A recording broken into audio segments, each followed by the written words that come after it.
seperti yang kita tahu lah, kata orang-orang simak UI mah harusnya disimak aja gitu segala macam, lihat udah berjuang sampai akhir gitu. Tapi di satu sisi kayak sek-sekan juga rasanya gitu. Dan gue merasa sakitnya itu 2 minggu gitu. Kayak jalannya masing-masing, gue jalan ke sini, teman gue ke sini gitu. Jadi ya udah, ini udah hidup lo masing-masing, pilihan lo masing-masing. Halo semua, perkenalkan nama gue Sumaya. Jadi ini adalah video YouTube ya yang disebut sebagai permulaan mungkin ya gitu. Soalnya di sini kenapa gue ingin membuat YouTube gitu? Karena menurut gue dari pelajaran gue kayak gini gitu. Pelajaran apa sih memang? Pelajaran yang mungkin kayak bisa memotivasi gitu ya dari cerita ini, ibarat kayak storytelling lah gitu. So di kali ini gue pengen ceritain pengalaman gue selama gap year. Sebenarnya bukan pengalaman gue nya sih, lebih ke kayak perjalanan gue saat gap year gitu. Oke, kita akan mulai. Sebelum mulai jangan lupa untuk subscribe, like, dan komen. Oke, jadi untuk perjalanan gap year sendiri gue bakal menceritakan dari awal ya. Jadi alhamdulillah gue itu masuk ke dalam ranking eligible yang seperti kita tahu untuk jalur undangan gitu, dan alhamdulillahnya dapat ranking 2 ya, saat itu ranking 2 gitu. Jadi saat itu gue bener-bener yang kayak alhamdulillah banget ini ranking 2 gini ya. Seperti yang kita tahu ya, ibarat kayak perjuangan kita di SMK. Oh ya, kebetulan gue dari SMK, dan di SMK ini gue berjuang dari kelas 10 gitu untuk mendapatkan SNBP untuk jalur undangan. Abi gue kayak alhamdulillah dapat ranking 2 gitu ya. Saat itu kesenangannya di situ gitu loh, kayak gitu. Terus habis itu udah nih waktu itu kan dari bulan Desember kalau nggak salah udah buka pembukaan akun gitu kan, pembukaan akun segala macam. Di situ gue seneng banget, dan di situ gue itu sebenarnya kan kalau bisa dibilang sih, orang-orang pasti bakal bilang kayak lo nyari mati sih gitu. Karena pilihan gue dua-duanya adalah UI gitu. Dengan kalau nggak salah rata-rata gue 90-an atau 91 atau gimana, lupa deh, pokoknya antara range-nya tuh 90 sampai 91 gitu. Kayak gitu ya. Mungkin orang-orang bakal bilang lo nyari mati sih gini, tapi dengerin sampai habis ya guys. Ini bukan masalah lo nyari mati, bukan masalah segala macem, bukan masalah yang kayak gitunya. Terus habis itu ya udah, gue milih pertama itu ilmu kesejahteraan sosial UI sama ilmu politik UI buat SNBP atau jalur undangan atau SNMPTN ya namanya gitu.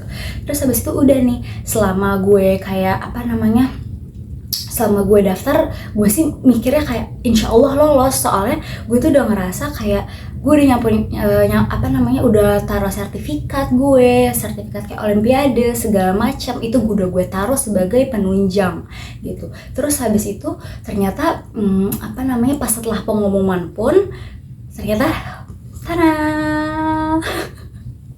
warna merah ya gitu. Tapi di saat itu bulan puasa, jadi kayak gimana ya, mau nangis tapi kayak aduh gimana nih lagi puasa, masa nangis sih gitu, kayak gitu. Tapi ya udah gue nangis gitu. Dan akhirnya gue harus memakan realita tersebut, dan akhirnya gue belajar untuk SNBT. Oke, to be honest, gue itu untuk belajar SNBT itu sebenarnya dari kelas 10. Dari kelas 10 gue tuh udah belajar SNBT gitu. Dulu kan kalau kita masih kelas 10 ya, itu tuh UTBK-nya itu masih ada TKE yang kayak sosiologi. Kalau sosum itu nanti ada sosiologi, ekonomi, geografi, sejarah. Sedangkan sainteknya ada kimia, fisika, biologi. Terus abis itu ya gitu-gitulah kayak gitu. Nah terus gue emang dari dulu kan kayak oke, sosum gitu. Karena dulunya tuh gue pengen ngambil ilmu komunikasi UI gitu. Terus abis itu udah akhirnya kayak ternyata diubah oleh keadaan lagi gitu. Kenapa ya, di angkatan gue tuh kayaknya waktu gue dari SMP mau ke SMA itu kayak berubah, ada PPDB zonasi segala macam ya seperti yang kita tahu karena corona gitu ya, ibarat angkatan corona gitu. Terus habis itu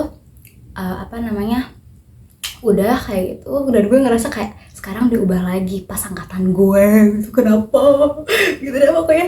Terus habis itu udah selesai kayak gitu. Akhirnya kayak ya udah, gue akhirnya belajar dari ulang gitu, ibaratnya dari pas gue bulan kelas 12 mungkin sekitar bulan Agustusan itu 2022 ya berarti ya 2022 itu gue udah mulai belajar, kayak gue mulai belajar tapi nggak konsisten. Jadi sebenarnya coaching itu harusnya konsistensi sebetulnya gitu. Terus habis itu karena pokoknya konsistennya itu gue belajar UTBK tuh selama sebulan pas 2023 ini, tahun ini gitu. Terus habis itu udah, dan di situ tuh banyak banget yang kayak gue dapetin gitu, karena gue berhubung lesnya cuman lewat Zenius gitu, jadi gue emang belajarnya ibarat mandiri dong, kayak mungkin penunjangnya dari YouTube lah, dari kayak Privat Alfai segala macam. Pokoknya banyak banget kayak yang gue ambil gitu lah, entah dari Twitter segala macam. Pokoknya ya udah berusaha semaksimal saat itu. Terus habis itu ya udah nih pas UTBK-nya gue kalau nggak salah dapat ke bagian 20 Mei 2023, dan ya udah pas ngerjain pun itu mata gue bener-bener sakit banget men, kayak ini gue pakai kacamata ngerjain ya, dan itu tuh kayak selama 3 jam gitu, selama 3 jam gue kayak memantengi komputer, dan alhamdulillahnya sih komputernya itu yang nggak terlalu terang banget gitu loh, jadi kayak gue masih ya alhamdulillah lah gitu ibaratnya. Dan pokoknya berdoa segala macem, pokoknya gitu, yang pastinya gue yakin kalian juga ngelakuin hal kayak gitu sih gitu. Terus habis itu udah, ternyata pas 20 Juni 2023 gue mendapatkan kata jangan putus asa.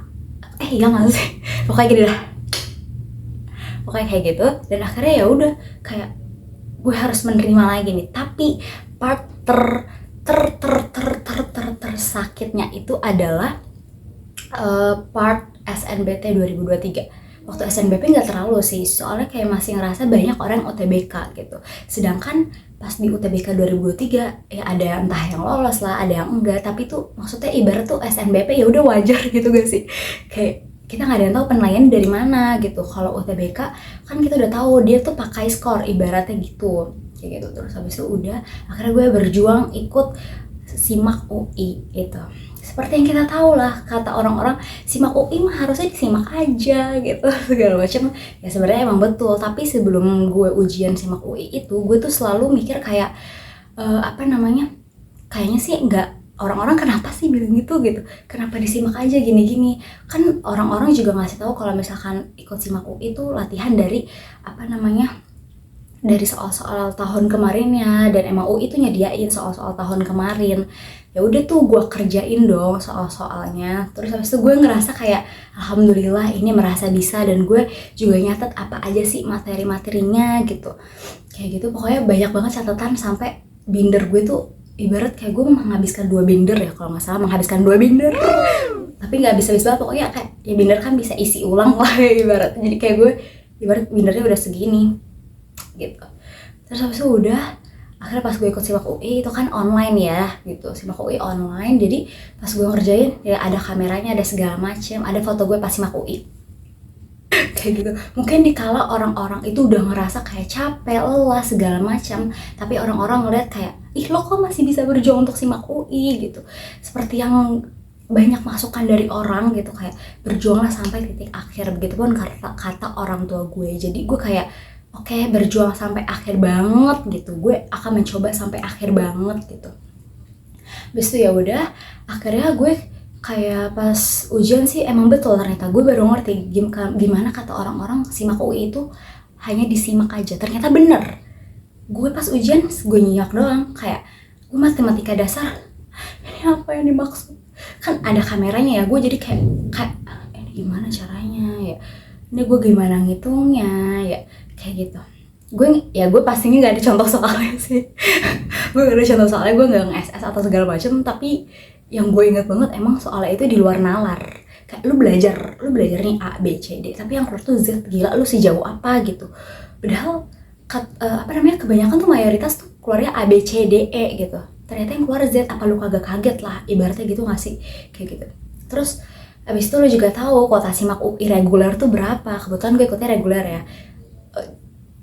Usia balita sih 3-5 tapi kayak ya sudah gitu, kayak gue tetap belajar aja gitu, tetap belajar. Setelah ujian gue nangis, karena apa? Karena gue merasa gak bisa, dan gue juga udah ngerasa kayaknya gak lolos gitu, kayak gitu. Terus tapi gue masih kayak meyakinkan enggak sih, maksudnya keajaiban Allah tuh datang dari mana aja gitu. Kayak gue yakin gak lolos, tapi kalau misalkan Allah bilang itu Allah berkehendak, Allah segala macam, ya udah pasti lolos gitu gak sih. Jadi gue tuh berpikir sehusnuzon itu gitu. Habis itu udah segala macam, akhirnya bukalah tuh saat pengumuman juga ternyata gue gak lolos juga. Terus sakit apa enggak, nangis apa enggak, tentu nangis gitu. Ibarat kayak udah ditolak 3 kali gue gitu. Dan pastinya banyak juga teman-teman yang nonton kayaknya mungkin yang udah ditolak berkali-kali segala macem gitu-gitu, tapi berusaha berjuang. Kayak I'm so proud, karena nanti gue bakal lanjut kenapa gue kayak sebagai ini sama orang-orang gitu. Terus habis itu udah akhirnya gue ikut juga mandiri UNJ, namanya kan Penmaba UNJ gitu.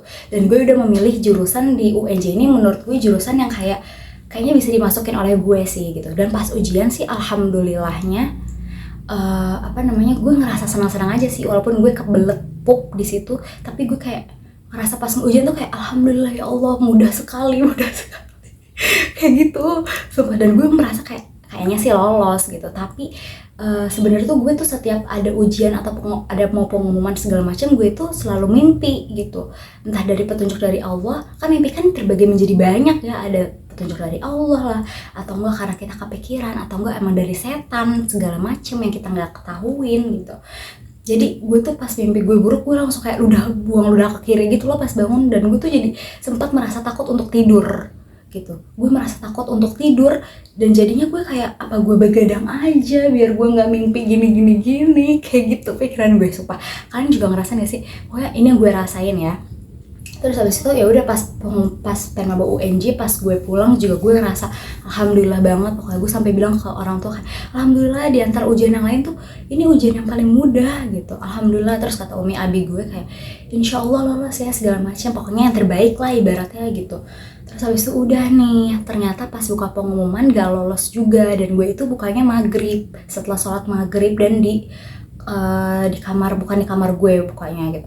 Terus habis itu gue kayak Anda tidak nyatakan lulus, gue tuh satu sisi ngerasa lega karena udah melihat, tapi di satu sisi lo juga ngerasa sakit gitu. Tapi pas saat itu maksudnya kayak gue itu tuh ngerasa kayak kayak gue lega banget, kayak alhamdulillah akhirnya gue melihat ini kayak gini fotonya. Dan pokoknya tuh alhamdulillah gue merasa kayak alhamdulillah gue udah melihat, udah berjuang sampai akhir gitu.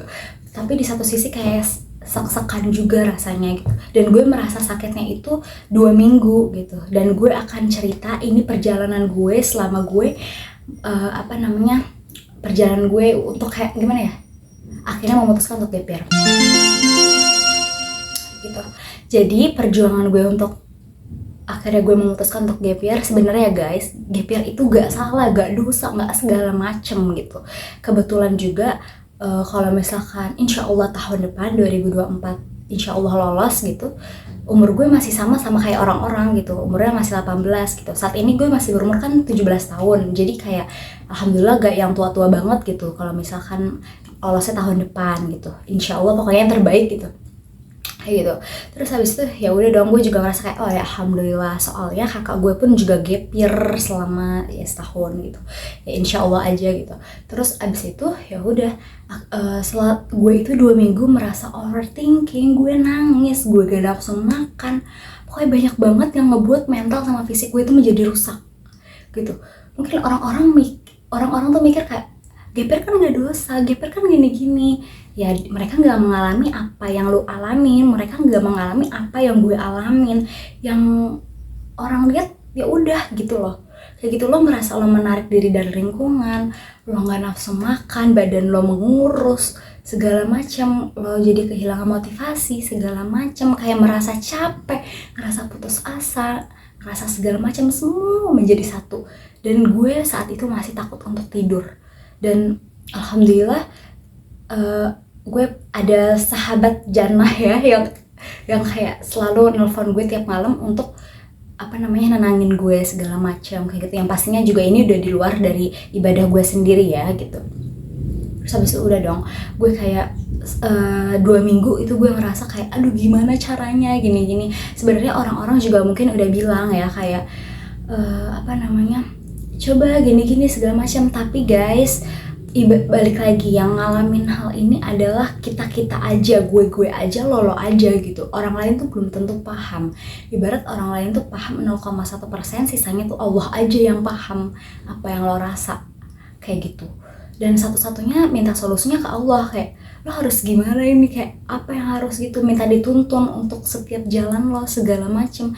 Dan sebenarnya selama gue kan baru mulai gap year gitu ya, dan gue udah merasa banyak banget kehidupan yang baru gue pelajarin gitu. Dulu gue kalau di Twitter itu suka banget ngeliat, sekarang namanya bukan Twitter tapi X. Di X itu gue tuh selalu ngeliat yang kayak apa namanya, kalau malam overthinking, kalau pagi gini. Dulu pas gue sekolah, pas ngeliat itu gue kayak, gue kagak, maksudnya overthinkingnya nggak yang terlalu gimana banget loh, nggak kayak yang sampai nangis atau segala macem. Overthinking paling masalah nilai turun gitu, bukan yang kayak overthinking bener-bener overthinking banget gitu.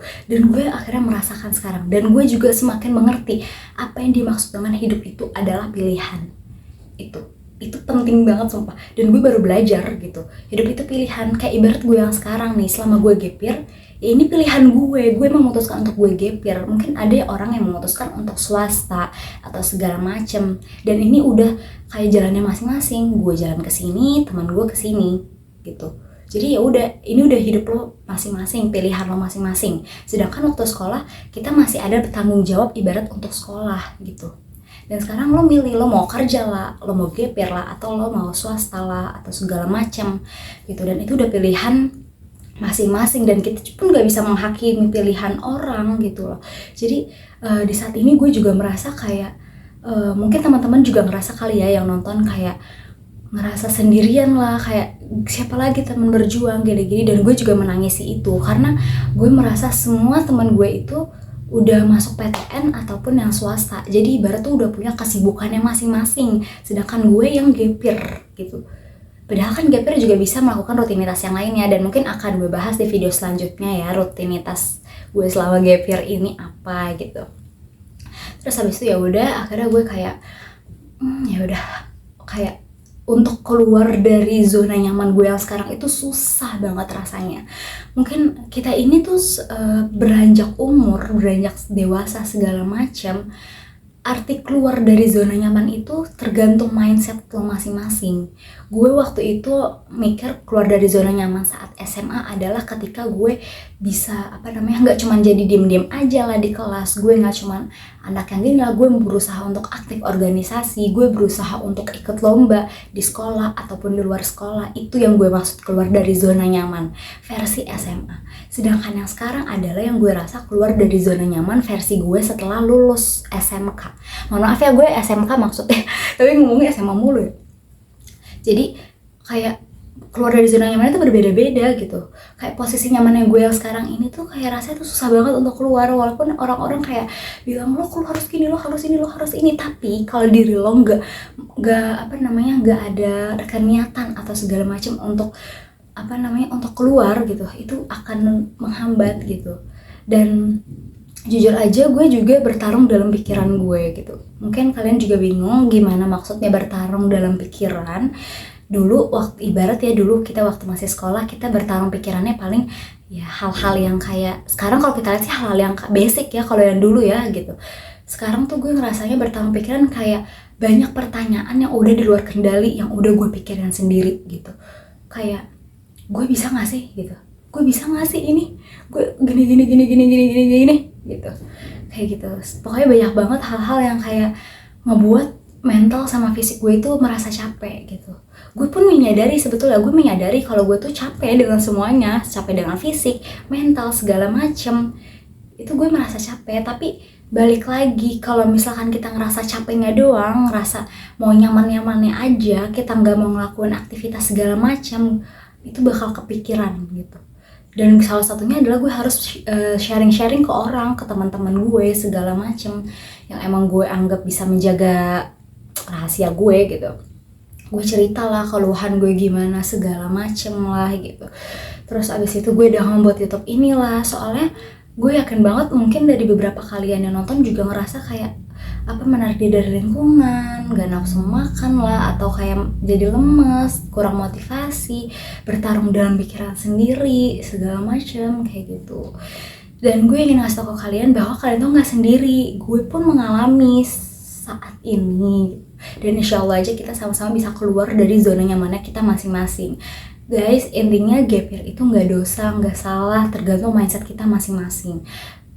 Ini ibarat kita harus mundur selangkah demi kesuksesan yang lebih terbaik gitu. Gak apa-apa mundur selangkah gitu. Ibarat walaupun selangkah itu rasanya berat ya, terus jalannya kita kayak siput, tapi siput tetap sampai tujuannya kan, walaupun jalannya lama gitu. Jadi intinya insya Allah kita harus bisa mempercayai proses kita, terus kita harus insya Allah lebih menerima dengan semua keadaan gitu. Orang-orang sih bilang dunia ini jahat ya segala macam, gue gak mau bilang jahat atau segala macamnya, dan gue gak mau menghakimi kalimat jahatnya itu. Gue mikirnya kayak dunia ini adalah tempat kita diberikan cobaan gitu, kayak gitu.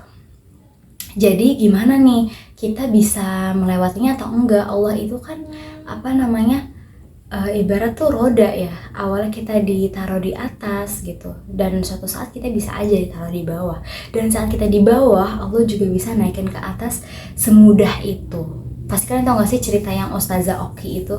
Gue juga nonton gitu dengan keajaiban berdoa, dan insya Allah kita harus yakini dalam semua proses kita ini selama gap year segala macem, atau keputusan yang kalian ambil segala macem kayak gitu. Dan pokoknya kalian gak sendiri. Gimana cara untuk keluarnya? Kalian harus banyakin aktivitas gitu, jangan hanya kayak tiduran aja, main HP segala macem. Justru itu malah memperumit otak kita, pikiran kita, karena pikiran ini yang gak harusnya dipikirin jadi dipikirin, jadi ibarat di luar kendali gitu. Dan insya Allah kita bisa sama-sama untuk keluar dari hal-hal yang kayak gini, dan insya Allah tetap konsisten, entah kalian nanti mau les atau mau kerja atau segala macam. Yang penting apapun yang kalian ambil, apapun keputusan yang kalian ambil di saat ini itu adalah yang terbaik insya Allah gitu. Dan pokoknya acting. Aduh, gue juga bingung harus gimana, tapi kayak yaudah sama-sama bersemangat ya, karena jalan kesuksesan itu banyak banget, we never know gitu. Yang penting lo mulai aja dulu, lo mulai gitu. Kalau lo nggak mulai, lo gak akan tahu gimana gitu. Pokoknya kita harus tanamin ke mindset kita ya. Pokoknya kesuksesan itu banyak banget jalannya, nggak cuma dari satu jalan aja udah dianggap sukses gitu. Pokoknya banyak-banyakin juga sih, kayak baca buku lah segala macam. Pokoknya hal-hal yang bikin lo melupakan dengan kondisi lo yang sekarang gitu. Tapi jangan lupa juga untuk bersyukur karena kita telah diberikan ujian seperti ini gitu.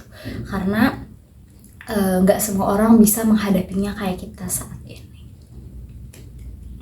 Ya gitu aja video dari gue, dan insya Allah video awal mula gue ini insya Allah aja sih kayak bisa membantu semuanya gitu, dengan apa pengalaman dan juga pelajaran hidup yang bisa kita ambil gitu. Oke, sekian ya guys, jangan lupa untuk nonton video selanjutnya. Dadah, terima kasih.